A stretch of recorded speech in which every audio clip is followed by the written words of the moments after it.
तब यहाँ पर हम जिन्या के फादर और जिन्या को देखते हैं और जिन्या के फादर उसे एक पेंटिंग दिखाते हैं जिसे सभी लोग डीमन पेंटिंग कह रहे होते हैं, क्योंकि जिस आर्टिस्ट ने उसे बनाया होता है वो काफी ज्यादा बीमार हो चुका होता है, जिस वजह से जो बंदा उसे बेच रहा होता है उसे लग रहा होता है कि इस फोटो के साथ डीमन अटैच है। तब जिन्या के फादर जिन्या को इस पेंटिंग के बारे में पता लगाने के लिए कहते हैं ताकि अगर इस पेंटिंग के अंदर कोई भी डीमन है तो उसे ठिकाने लगाया जा सके, और जिन्या इस काम को एक्सेप्ट कर लेता है। तो जिन्या खाना खाने के लिए ओफू की शॉप में चला जाता है जहाँ उसे जेंजी मिलने आता है और वो भी उसे उस डीमन पेंटिंग के बारे में बताने लगता है। और जिन्या को पता चलता है कि इस पेंटिंग के पीछे ये रूमर्स हैं कि जो भी पर्सन उस पेंटिंग को खरीदता है वो मारा जाता है, क्योंकि जिस पर्सन ने उसे असल में खरीदा होता है वो मर चुका होता है। तो जिन्या जेंजी को बताता है कि वो भी इस पेंटिंग की इन्वेस्टिगेशन कर रहा है, जिसमें जेंजी जिन्या की मदद करने की ठान लेता है और उस बंदे के पास चला जाता है जो कि उस पेंटिंग को बेच रहा है ताकि वो थोड़ी इन्फॉर्मेशन को इकट्ठा करके जिन्या को दे सके। तब शॉपकीपर फिर से जेंजी को वही रूमर्स बताता है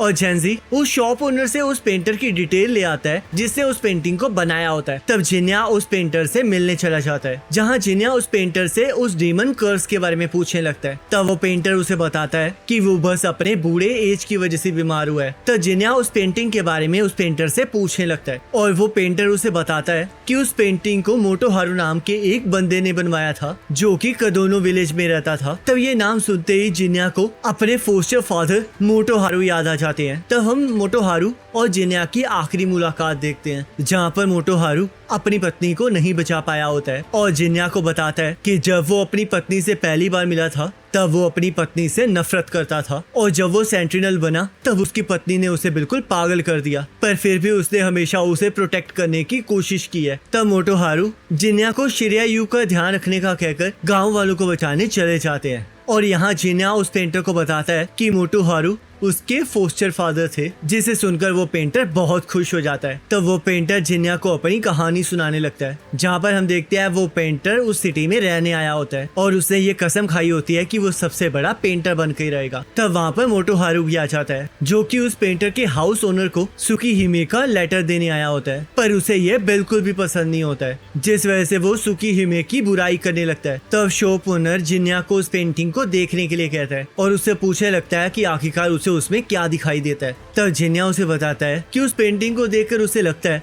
कि जैसे कि वो पेंटिंग कदोनो और सुकीहिमे से रिलेटेड हो, जिस पर वो पेंटर भी एग्री करता है। और तब वो जिन्या को बताता है कि जब मोटोहारू को सुकीहिमे से प्यार हुआ था तब उसने ये पेंटिंग बनवाई थी, पर सुकीहिमे को पेंटर ने कभी नहीं देखा था। पर मोटोहारू ने उसे बताया कि सुकीहिमे बिल्कुल पेंटर की हाउस ओनर जैसी लगती है, जिस वजह से वो उसे देखकर वो पेंटिंग बना सकता है, और ऊपर से जो पेंटर की हाउस ओनर है वो भी कदोनो से है। तो जिन्या को समझ में आ जाता है कि वो पेंटिंग कदोनो की सुकीहिमे पर बनाई गई है, पर अभी भी जिन्या को समझ नहीं आ रहा होता कि आखिरकार उस पेंटिंग को डीमन पेंटिंग क्यों कहते हैं। तब पेंटर उसे बताता है कि मोटोहारू सुकीहिमे को हमेशा एक डीमन बुलाता था, जिस वजह से उस पेंटिंग को डीमन पेंटिंग का नाम मिला, और क्योंकि उस पेंटर ने सभी को ये बताया था कि वो डीमन पेंटिंग है तो इसलिए सभी लोगों को लगता है कि वो पेंटिंग कर्स है। तो जिन्या को समझ में आ जाता है कि उसके फादर ने उस पेंटिंग को अपनी पत्नी की याद में बनवाया था और वो अपनी पत्नी से कितना प्यार करते थे। तो जिन्या इसके बारे में अपने फादर को बताता है और ये भी बताता है कि उस पेंटिंग के साथ जुड़े सारे रूमर्स गलत हैं, तो इसलिए बिल्कुल भी चिंता करने की जरूरत नहीं है। तब हमें कुछ टाइम बाद का सीन दिखाया जाता है जहाँ पर जिन्या एक डीमन का इंतजार कर रहा होता है और वो डीमन आकर जिन्या को अपने आप को खरीदने के लिए कहती है, जिसके लिए जिन्या मना कर देता है और वो डीमन पागल होकर जिन्या पर हमला कर देती है, जिस वजह से जिन्या के पास उसे मारने के अलावा कोई रास्ता नहीं होता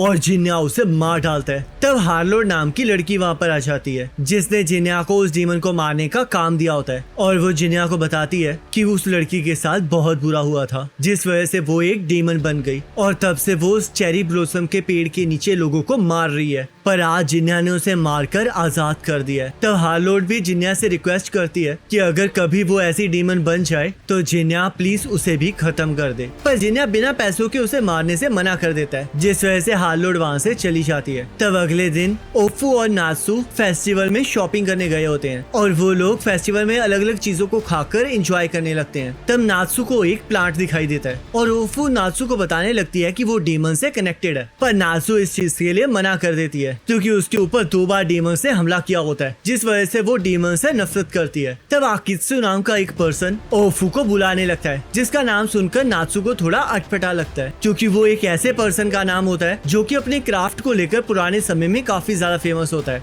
और क्योंकि नात्सु एक मर्चेंट की बेटी होती है तो इसलिए उसे अच्छा नहीं लग रहा होता कि कोई उस नाम को ऐसे यूज कर रहा है। तब नात्सु को आकित्सु की बनाई हुई कुछ चीजें पसंद आती है और आकित्सु उसे लवर्स के लिए कुछ चीजें दिखाता है, जिससे कि नात्सु शर्मा जाती है और उस चीज को लेने से मना कर देती है। तब आकित्सु नात्सु को एक पेंडेंट देता है जो कि नात्सु को पसंद आता है और उसके बाद आकित्सु नात्सु को एक हेयर पिन भी देता है जो कि ओरिजिनल आकित्सु की क्राफ्ट होती है और नात्सु उसे लेकर बहुत खुश हो जाती है। तब रात को जिन्या फिर से एक डीमन का पीछा कर रहा होता है और जिन्या उस डीमन से उसका नाम पूछकर उसे एक ही झटके में मार डालता है। तब उस डीमन को मारने का काम देने वाला पर्सन जिन्या को उसकी पेमेंट दे देता है और तब हमें पता चलता है कि हार्लोट ने ही जिन्या को वो इन्फॉर्मेशन दी होती है, जिस वजह से जिन्या उसे उसका कट दे देता है। तब हार्लोट जिन्या को बताती है कि आसपास एक ऐसे पर्सन की रूमर्स फैल रही है जो कि डीमंस को मारता है और वो किसी तरह का स्पिरिट मीडियम है जो कि शिकिगामी को कंट्रोल कर सकता है, तो इसलिए जिन्या को थोड़ा ध्यान रखना चाहिए। तब जिन्या ओफू के रेस्टोरेंट चला जाता है जहाँ पर ओफू जिन्या को बताती है कि नात्सु थोड़ा अजीब बिहेव कर रही है। तो नात्सु अचानक से जिन्या को बड़ा भाई बुलाने लगती है, जिसे देखकर जिन्या हैरान हो जाता है। तब ओफू जिन्या को बताती है कि जब से नात्सु ने हेयर पिन को पहना है तब से वो ऐसी हो गई है। तब जिन्या नात्सु की हेयर पिन देखने लगता है। तब जिन्या को एहसास हो जाता है कि उस हेयर पिन को उतारने के बावजूद नात्सु ठीक नहीं हो सकती और नात्सु जिन्या को गले लगा लेती है। पर तभी वहाँ पर जेंजी आ जाता है जो कि नात्सु को ऐसे देखकर हैरान हो जाता है और उसे जिन्या से दूर करने की कोशिश करने लगता है, पर नात्सु उसे ही दूर रहने के लिए कह देती है, जिस वजह से जेंजी का दिल ही टूट जाता है। तो जिन्या उस हेयर पिन के बारे में पूछने लगता है और ओफू से बताती है कि उसने इसे आकित्सु से खरीदा है, जिसका नाम सुनकर जेंजी हैरान हो जाता है क्योंकि आकित्सु तो बहुत टाइम पहले मर चुका है, जिस वजह से जेंजी को लगने लगता है कि वो एक डीमन है। पर ओफू के फादर इस चीज के लिए मना करने लगते हैं, जिस वजह से जिन्या को भी इस बात पर विश्वास हो जाता है। तो जिन्या आकित्सु से मिलने जाने लगता है पर नात्सु उसे रोक लेती है और जिन्या को समझ में नहीं आ रहा होता कि आखिरकार यहाँ पर चल क्या रहा है। तब नात्सु उसे समझाती है कि वो बहुत टाइम से अपने बड़े भाई से मिलना चाहती थी और आज जब वो अपने बड़े भाई से मिल चुकी है तो वो अब उससे दूर नहीं होना चाहती। तो ये सुनते ही जिन्या के अंदर का भाई जाग जाता है, जिस वजह से वो प्यार से नात्सु को समझाने लगता है और उसे वहाँ पर उसका इंतजार करने का कहकर खुद आकित्सु से मिलने चला जाता है। तो जिन्या सभी जगह पर आकित्सु को ढूंढने लगता है पर जिन्या को कुछ पता नहीं चलता और ऊपर से नात्सु की वजह से उसे सुजुने भी याद आ रही होती है। तब आकित्सु जिन्या से खुद मिलने आ जाता है और उसे पूछने लगता है कि आखिरकार वो उससे क्यों ढूंढ रहा था। और तब हमें पता चलता है कि आकित्सु को पहले ही पता होता है कि जिन्या एक डीमन है, क्योंकि वो वही पर्सन होता है जो कि स्पिरिट मीडियम को यूज करके डीमंस को मार रहा होता है। तब आकित्सु अपने शिनिगामीज को वहाँ पर बुला लेता है और जिन्या को बताता है कि वो आकित्सु की 3rd जनरेशन है। तब वो शिनिगामी जिन्या पर हमला कर देते हैं और जिन्या एक शिकिगामी को काट देता है, पर वो शिनिगामी फिर से वापस आ जाता है। तो जिन्या फिर से उन शिनिगामीज को काटने की कोशिश करने लगता है, पर इसका कोई फायदा नहीं हो रहा होता क्योंकि वो बार बार वापस आ रहे होते हैं। तो जिन्या अपनी गायब होने वाली पावर्स का यूज करने लगता है, पर अभी भी वो शिनिगामीज जिन्या को डिटेक्ट कर पा रहे होते हैं, जिस वजह से वो पावर भी जिन्या के कोई काम नहीं आती। तब जिन्या फुल स्पीड से भागते हुए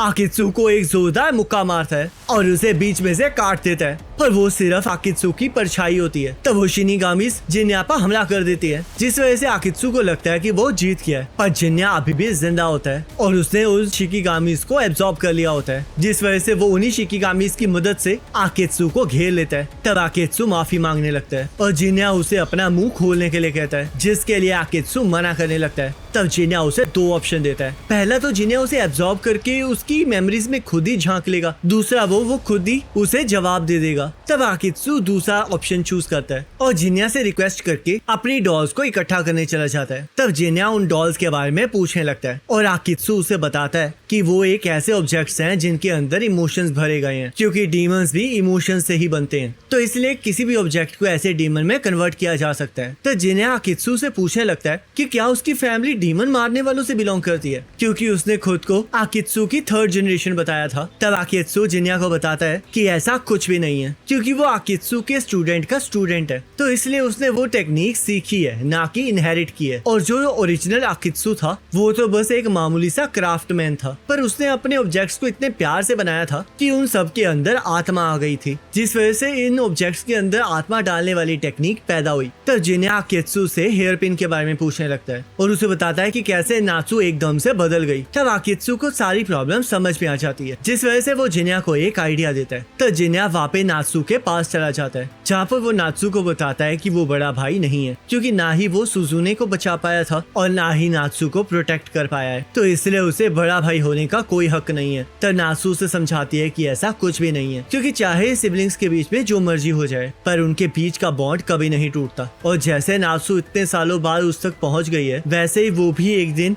ऐसा रास्ता ढूंढ लेगा जो कि उसे वापस ला सकता है, और उसके बाद जिन्या को अपना घर मिल जाएगा, क्योंकि यही जिंदगी का पर्पस है। तब जिन्या नात्सू को थैंक यू कहता है और उसे वो टूल देता है जिसे ओफू के फादर ने उसे दिया था। तब हमें पता चलता है कि ये टूल देने का आइडिया आकित्सु का ही होता है, क्योंकि इससे नात्सू की प्रॉब्लम सॉल्व हो सकती है। तब उस टूल को देखकर नात्सू बहुत ज्यादा खुश हो जाती है और अपने हेयर पिन और उस टूल को मिला देती है, जिससे कि वो दोनों मर्ज होके एक बर्ड में कन्वर्ट हो जाते हैं और वहाँ से उड़ जाते हैं। तब नात्सू बेहोश हो जाती है और आकित्सु जिन्या को बताता है कि अब सब कुछ ठीक हो चुका है। तब आकित्सु जिन्या को समझाता है कि असल में वो हेयर पिन और वो टूल दोनों ही एक ही बंदे ने बनाए थे, जिस वजह से वो एक फैमिली की तरह थे। और क्योंकि वो हेयर पिन लड़कियों के पास होती है और वो टूल लड़कों के पास, तो वो आपस में भाई बहन बन गए थे, जिस वजह से नात्सू जिन्या को अपना बड़ा भाई कह रही थी, क्योंकि नात्सू के अंदर उस पिन के इमोशंस थे और जिन्या के पास वो टूल। तब जिन्या को सारी बात समझ आ जाती है और जिन्या आकित्सु से पूछने लगता है कि आखिरकार वो इमोशंस बर्ड बन के कहाँ चले गए। तब आकित्सु जिन्या को बताता है कि इमोशंस हमेशा वहीं जाते हैं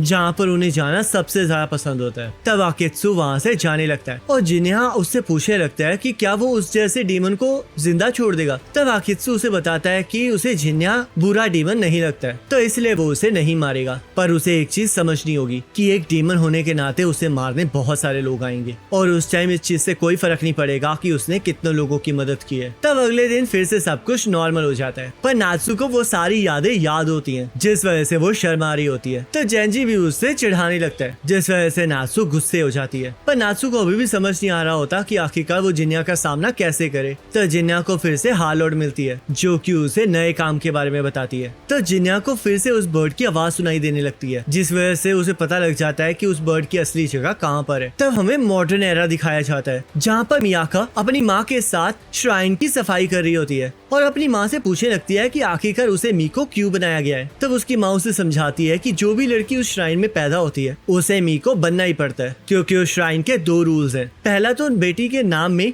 रात का जिक्र होना चाहिए, दूसरा हर लड़की को मीको बनना चाहिए, क्योंकि यही वहाँ की परंपरा है और इसे उन्हें किसी भी कीमत पर मानना ही पड़ेगा। तब मियाको को कोई बात समझ नहीं आती और जिन्या वहाँ पर उससे मिलने आ जाता है, जहाँ पर उसे पता चलता है कि वहाँ पर उन लोगों को सुकीहिमे कहा जाता है और ये उसी जिंता श्राइन का रूल होता है। तब जिन्या ये सुनकर इमोशनल हो जाता है कि उस श्राइन का नाम जिंता श्राइन है और उसे एहसास हो जाता है कि ये नाम कडोनो विलेज के चीफ ने ही रखा था, ताकि जरूरत पड़ने पर जिन्या एक ऐसी जगह पर आ सके जिसे वो अपना घर कह सके। तब जिन्या वहाँ से चला जाता है। तब अगले दिन हम देखते हैं जिन्या और मियाका एक ही क्लास में होते हैं और इसी के साथ ये एपिसोड खत्म हो जाता है। अब नेक्स्ट एपिसोड का लिंक आपके स्क्रीन पर आ रहा होगा, इस पर क्लिक करके अगले एपिसोड को देख सकते हो।